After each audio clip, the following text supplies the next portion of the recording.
Vintage Omega Seamasters, Rolex Oyster Perpetuals, Cartier tanks. You won't find a single 42mm chrono in this guy's box. No hulking divers, no statement pieces. This is a collector who lives the 32mm to 36mm range. Maybe 38 on a wild day. To him, it's not about looking modern or masculine. It's about balance, proportion, and a quiet confidence that whispers rather than shouts.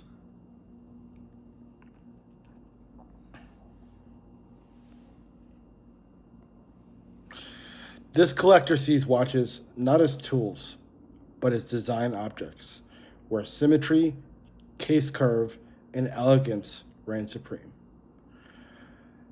To me, they're likely drawn to vintage when men's watches were refined and not these oversized talking pieces of today. They know that the Paul Newman Daytona, that was 37mm, and JFK's Omega, just 34.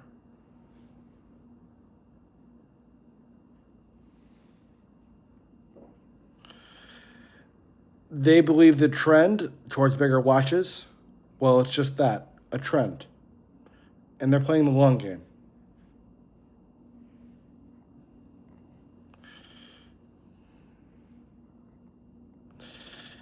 Here's what you'll typically find in their collection.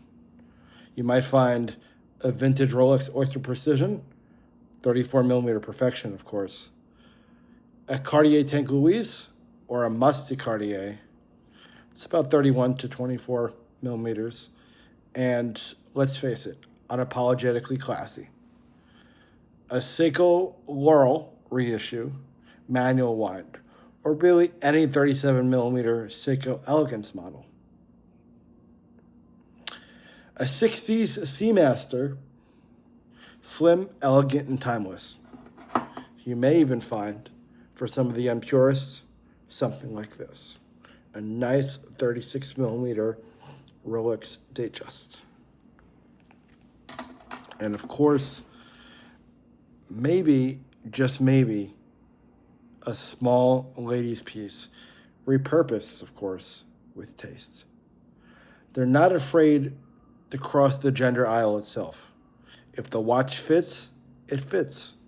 There are no ladies' watches or men's watches to these collectors. To them, it's just about what looks nice and is the most aesthetically pleasing example. For them, it's about wrist feel over wrist flex. Here are some common misconceptions with the collector who prefers smaller pieces. Let's be honest. Those collectors, they catch flack. Their pieces are often considered too dainty, too small, not masculine enough, or, in some cases, it can even look like a kid's watch. But here's the truth. They don't care. Because this collector isn't about chasing approval. They're about chasing design integrity.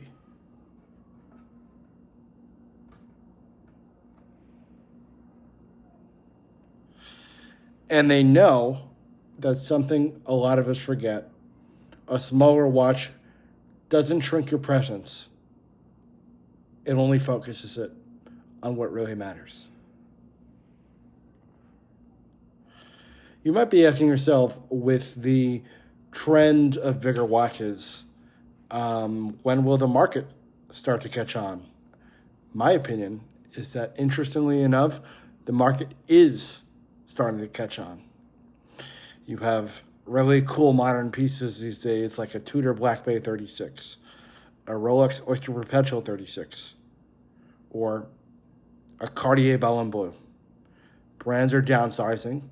Collectors, well, they're revisiting old school dimensions. Even the big players are bringing small back. And this collector, they were way ahead of the curve.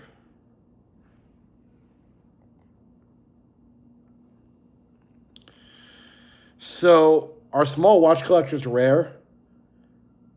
Maybe, but more than that, I think they're intentional.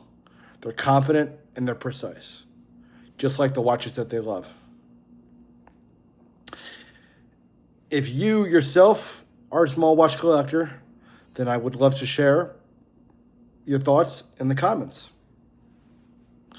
If you have what typically skews as a small watch collection, then I would love to hear what your favorite models are. And as always, like and subscribe so that we can provide better content for you going forward. As always, I appreciate the watch, and I look forward to providing more value to you guys in the future. Thanks so much for listening. Bye-bye.